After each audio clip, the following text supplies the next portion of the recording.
Hello friends, welcome back to our YouTube channel. MP PSC AE के लिए art and culture आपके syllabus में mention है और इम्पॉर्टेंट है। अभी तक जितने वीडियो मैंने डाले हैं उसमें 15 से 17 नंबर आपके कंफर्म हैं।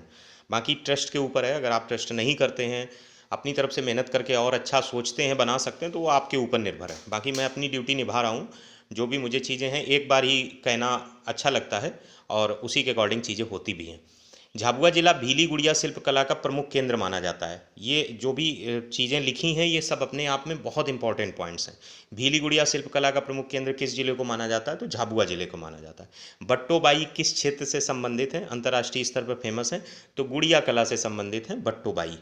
उज्जैन का छीपा शिल्प भैरूगढ़ के नाम से विश्व में प्रसिद्ध है। छीपा शिल्प का मतलब होता है हाथ से कपड़े पर कढ़ाई करना, वो छीपा शिल्प कहलाता है। तो ये भैरूगढ़ भी बोला जाता है कि भैरूगढ़ कौन था, तो उज्जैन को बोला जाता है। भैरूगढ़ है छीपा शिल्प से संबंधित। रीवा जिले में सुपारी पर मूर्तियां बनाई जाती हैं। चंदेरी जो है अशोकनगर जिले में स्थित है। चंदेरी जिला नहीं है, चंदेरी टाउन है। और यहाँ पे रेशमी और सूती साड़ियाँ बनाई जाती हैं, जिन्हें चंदेरी साड़ियाँ भी कहते हैं। झाबुआ, जबलपुर और शहडोल में दरी बुनाई का काम होता है, और इस दरी बुनाई के काम को मध्य प्रदेश में पंजा पद्धति बोलते हैं। तो ये याद रखना कि पंजा पद्धति किससे संबंधित है? दरी बुनाई से संबंधित है। मध्य प्रदेश में प्रस्तर शिल्प, पत्थरों पे जो वो होती है प्रस्तर शिल्प, पत्थर का प्रस्तर तत्सम होता है, का केंद्र मंदसौर और रतलाम जिले हैं। ये दो जिले हैं, मंदसौर और रतलाम जिले। तो ये प्रस्तर शिल्प से संबंधित है। महेश्वर साड़ी उद्योग कला को स्थापित करने का श्रेय किसको जाता है? ये एक बार प्रश्न एमपीपीएससी प्री में पूछा गया था, तो ये महारानी अहिल्याबाई को जाता है। तो आर्ट एंड कल्चर से ये 7 क्वेश्चन हैं, और मतलब सिर्फ इसी से आर्ट एंड कल्चर से नहीं है, ये इस क्षेत्र से हैं जिसमें एक तरीके से शिल्प कला क्षेत्र आ जाती है। आगे बढ़ते हैं। जीआई टैग किसको किसको मिला है एमपी में, ये पता होना चाहिए। टोटल 9 जीआई टैग मिले हैं, जिसमें सबसे ज़्यादा पूछा जाता है रतलामी सेब, खाद्य सामग्री से संबंधित है। बाकी सारे हस्तशिल्प से हैं, जिसमें महेश्वर साड़ी भी है, चंदेरी कपड़े भी हैं, मध्य प्रदेश का बाघ प्रिंट लोगो, ये 2 बार पूछा गया। दतिया और टीकमगढ़ के बेल धात के सामान हस्तशिल्प से संबंधित है। बेल धात के सामान लोगो, मतलब लोगो, उसका जो लोगो होता है उसको जीआई टैग मिला हुआ है, उससे कहा जा रहा है। ये लोगो वो लोगो नहीं है, लोगो जो जैसे स्काई एमटी करके। तो इसके बाद अगला है प्रमुख लोकगीत कौन से हैं, उनको देख लेते हैं। बघेलखंड, ये 3-3 क्वेश्चन, 4-4 क्वेश्चन है एक जगह पे, 4 बार पूछा गया क्वेश्चन है। बसदेवा कहाँ का लोकगीत है? तो बघेलखंड का है, बघेलखंड क्षेत्र का। विदेशिया कहाँ का है? बिरहा कहाँ का है? तो बघेलखंड का है। ताकि आपको याद करना आसान हो जाए, इस तरीके से हमने लिख दिया है। बुंदेलखंड में प्रमुख लोकगीत में सबसे ज़्यादा पूछा जाता है विरायता। कभी कभी विरायटा लिखा होता, ता को टा लिखा होता, वा को बे लिखा होता, तो उससे कन्फ्यूज नहीं होना है। लमटेरा है, देवाशी है, जगदेव का पुआरा है। बम्बूलिया बहुत पूछा जाता है, बाम्बूलिया लिख देते हैं, बम्बुलिया लिख देते हैं, तो थोड़ा मतलब उच्चारण को उतना वो न करिएगा। तो ये बुंदेलखंड से रिलेटेड है। निमाड़ क्षेत्र की बात करें तो नागपंथी गायन, गरबा शैली, गरबी गीत, मसाण कायोखे, कलगी तुर्रा बहुत पूछा जाता है। गबलन उतना नहीं पूछा जाता है। गरबी और गरबा शैली में एक बार प्रश्न पूछा गया है कि ये इनमें क्या फ़र्क है। एक्चुअली में एक पुरुष जाति के द्वारा किया जाता है कि स्त्री के द्वारा नृत्य किया जाता है। इसमें जो गरबा है ये स्त्री के द्वारा है और गरबी पुरुष के द्वारा है।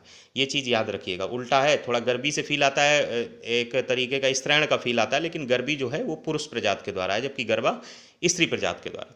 मालवा क्षेत्र की बात करें तो प्रमुख लोकगीत में बरसाती वार्ता, भरथरी गायन, संजा गीत और हीड़ गायन आता है। ये मालवा क्षेत्र में हीड़ गायन एक बार पूछा गया है। ढोला मारू गीत मालवा, निमाड़ और बुंदेलखंड तीनों में आता है, ये ढोला मारू गीत। इसके बाद अगले प्रश्नों को कुछ देख लेते हैं जो कला संस्कृत से महत्वपूर्ण है।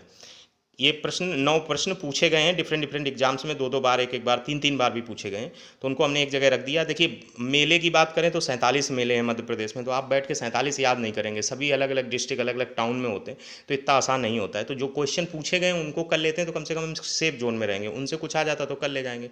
और अगर मान लो सबके लिए अजीब आता है, किसी की किस्मत वहाँ अच्छी, तुक्का सही हो जाए, या उसने 47 मेले ही याद करके रखे हों, तो जो भी माइंड की बैंड विड्थ है और इस पेपर का जो वेटेज है उसके हिसाब से इतना काफ़ी है। कालिदास एकेडमी की स्थापना 1977 में उज्जैन में हुई थी, बहुत इंपॉर्टेंट है।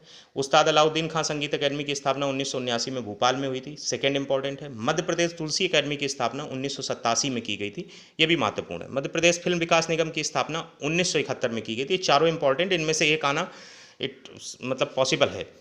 और मेला जो अभी तक पूछे गए हैं वो 4 मेले मुझे मिले हैं जो बहुत महत्वपूर्ण है। गोटमेर मेला छिंदवाड़ा जिले में है, पीर बुधान मेला शिवपुरी में है, रामलीला का मेला ग्वालियर में है, और जल बिहारी का मेला छतरपुर डिस्ट्रिक्ट में है। बधाई बुंदेलखंड का लोक नृत्य, ये भी एक प्रश्न था। तो ये चीज़ें अपने आप में महत्वपूर्ण है। इनको एक एक क्वेश्चन पे रुक रुक के लिख लिख के अगर आप करते हैं तो हमें लगता है कि आप प्रिपरेशन लेवल में सही जा रहे हैं। ये चीज़ें जो हमने आपके सामने रखी हैं, इनकी एक चीज़ जान लीजिए, ये चीज़ें कोई ऐसा नहीं है कि उठाया रख दिया, बहुत रिसर्च करने के बाद हम ये लिखते हैं ताकि आपको वहाँ पे एग्जाम में एज इट इज़ मिले। जैसे हिंदी में भी मैंने बताया था कल पीसीएस प्री में, जो हिंदी का पेपर कुछ लोगों ने जो एई वाले थे उन्होंने, कुछ लोगों ने पीसीएस प्री भरा था, व्हाट्सएप पे भी बताया। और रियलिटी ये है कि उनके यूपी पीएससी एई में 480-90 आ रहे हैं, लेकिन यहाँ पे 150 में 118 117 ऐसे सही हो रहे हैं। तो एक और रास्ता खुल जाती है कि चलो कभी लाइफ में अगर सिविल सर्विसेज की तरफ सोचा भी नहीं था और अचानक से पेपर दिया और अच्छे मार्क्स आ गए, तो एक ऑप्शन मिल जाता कि मेंस देकर देख लेंगे।